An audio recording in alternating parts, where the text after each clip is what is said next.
Okay, so I've been watching a few of the God, I just drew a blank tattoo videos on YouTube, like where people talk about their tattoos and why they've got them and all that kind of stuff. So I thought I would do one because I really, really love my tattoos. I love tattoos in general.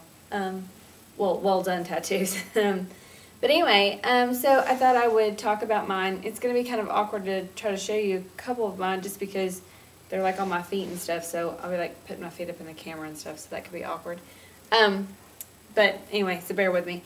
I honestly, growing up, I was never really around people that got tattoos or had tattoos.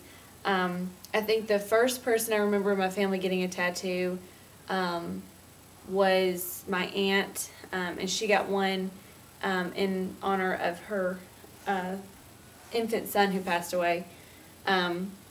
And even then, it wasn't like, ooh, I want to do that too. Like, I really honestly didn't think much about it. I remember another family member, my grandfather has a really, really badly done name tattooed on his arm. And that was kind of always like the joke of the family was that, you know, that's why you don't get tattoos kind of thing. And I don't remember really that first time, like the first time I thought, ooh, I'm going to get a tattoo. Like, I don't know why I suddenly got that idea. I don't know. I didn't really have any friends that had them or anything like that.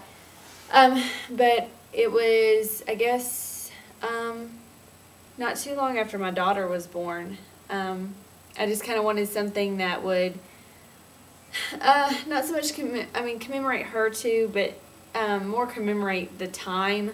You know, she had been born, and my husband and I had just celebrated our 2-year anniversary together, being married. And so I just kind of wanted something that kind of represented that year because it had been a good year. So I got, it's going to be so hard to show you, that star. At the time that I got it, it was just the star on my foot. And I honestly can't tell you exactly why I just picked a star. I just wanted something small, simple. That was it. I was actually going to get one on each foot to represent the 2 years. But my husband told me that that looked like something a stripper would have. So I just ended up going with one. I got it while I was down in Savannah, Georgia, visiting some family. They had been to a tattoo artist there, so I went to him, really liked him. And, you know, everyone says your foot's the worst, you know, one of the worst places you can get tattooed. And, I mean, it hurt, but not that bad. So I thought, if I can make it through this, then I can make it, you know, through any kind of tattoo. After I got that first one, I loved it so much. Oh, guess the person here. Hey, baby. I loved it so much that I was like, oh my gosh, I'm gonna get another one. You know, so I started thinking, you know, what could I get? And so I wanted to get something that kind of represented me and my husband. So I decided to get this heart. It's on my wrist, and it's not crooked. It's just the camera angle. I can't get it quite right. But anyway, it's just like a what they call like a Celtic heart. It's just kind of, I don't know, pretty. At the time that I had it done, my sister wanted to get one done too. So we looked up a tattoo shop and went there, and the only person they had available was a guest artist, and he was awful, awful, awful. And again, it was only my second tattoo, so I really had no idea what went into researching an artist or anything like that. He charged me an arm and a leg for a really crappily, is that a word? Really crappy done tattoo. But I still liked it, and I was happy with it, and so I had it for years. And then I just recently had it redone. I'll put a link to my blog in the description area, and you can actually go see a before and after of it. So anyway, so I have this one on my wrist.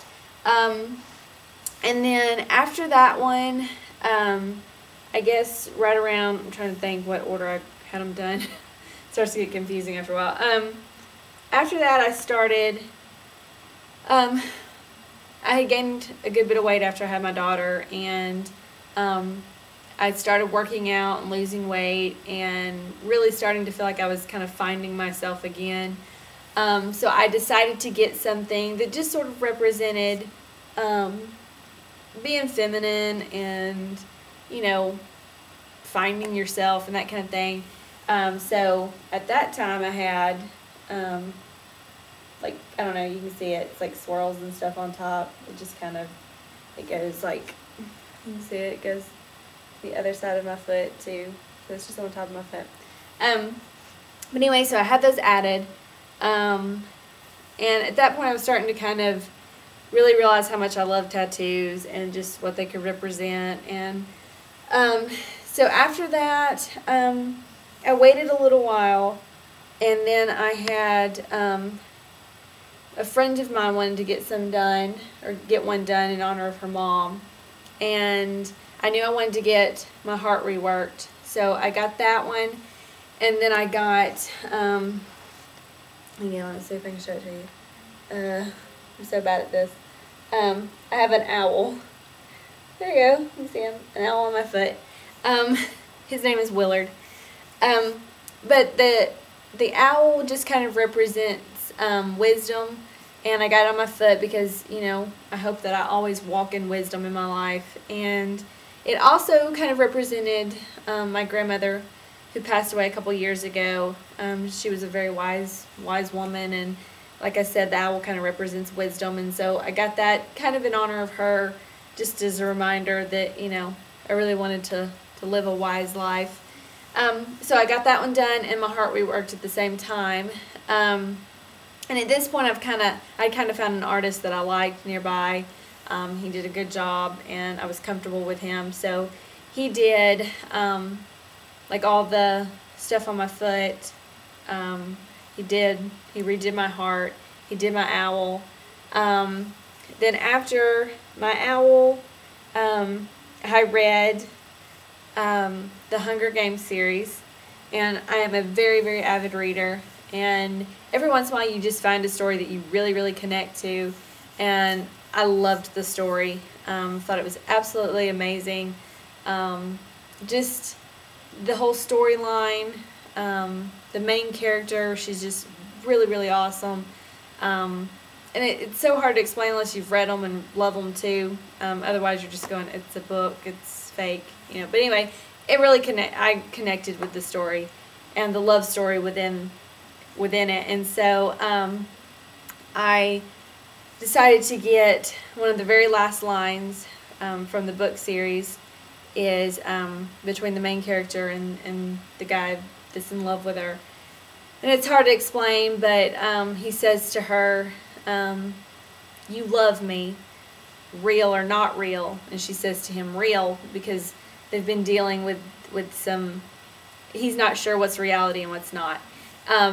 And it just, for me, it just kind of represented that, you know, everyone is looking for love. Everyone wants to know if people really love them. You know, everyone's always testing the waters to see how much does someone really love me or not love me. I'll kind of get up to show you. But it's on my forearm, and it goes across. It says, you love me, real or not real. And it's kind of hard to read. I got it in a font that was, I don't know, slightly different, but I kind of did it on purpose. I didn't want it to be super, you know, I don't know, I wanted people to have to ask me about it, and I also wanted it to be pretty too, so I got it in a font that I loved. But anyway, so I got that one, and then after that, I decided to go with my sister. She wanted to get a couple, no, before that, I totally forget that I have this one on the back of my shoulder. It's a closed, the outline of a closed eye. I got it before, I'm trying to think. I got it after I got the swirls and stuff added on my foot. I got this one. And again, it was not well done. It's not that old, but it's already faded pretty bad. But I got it because of the time I was going through some stuff in my life that was just really difficult. And it's just a reminder to walk by faith and not by sight. That's why it's a closed eye. And I honestly don't know if I'll keep that one forever. Like I said, it's faded pretty badly, and I would kind of like to have it covered up at some point, but we'll see. But anyway, so I forget I have that one all the time because it's not like one of my absolute favorites that I've got. And then my most recent tattoos, I have the word brave tattooed on the top of my shoulder. Again, I'm not at all a brave person. I tend to chicken out of things. I don't like to try new things. It's just, I don't know, it's how I've always been. So this is just a reminder that sometimes I need to step out of my comfort zone, step out of my, box and try something I, haven't tried before. And then at the same time I got this one, I got, see if I can show it to you. I've got the words rock your soul on my foot, and it just kind of goes down the side of my foot. But that was just, again, it came from a song. You can go look it up. It's by an artist named Braille. There's Gianna. See Gianna? But anyway, it's by an artist named Braille. It was a song called Soul Rock, and it's just a fun song, and it's just kind of a reminder not to, number one, take life too seriously sometimes, and also it kind of represents my love for music, and just that nothing heals the soul like music does. And so that's kind of what that one was for. But anyway, so that makes, I think, a total of like 7, and I have like so many more that I want to get. Lots of ideas and lots of plans. So John was trying to stick her hand in my video. Anyway, so but yeah, so as I add to my collection, I will do an updated version, and I will also link you to my blog when I do a blog post on my tattoos. But anyway, so yeah, I love tattoos. If you have tattoos and you've done a video about them or a blog about them, please leave me a link so that I can go check them out, because I'm always looking for, I don't know, I just like to look at people's tattoos and hear their stories. But anyway, so that's about it. If you have any questions, leave them in the comments. John said, yes, do it. But anyway, that's it. So I will catch you guys later.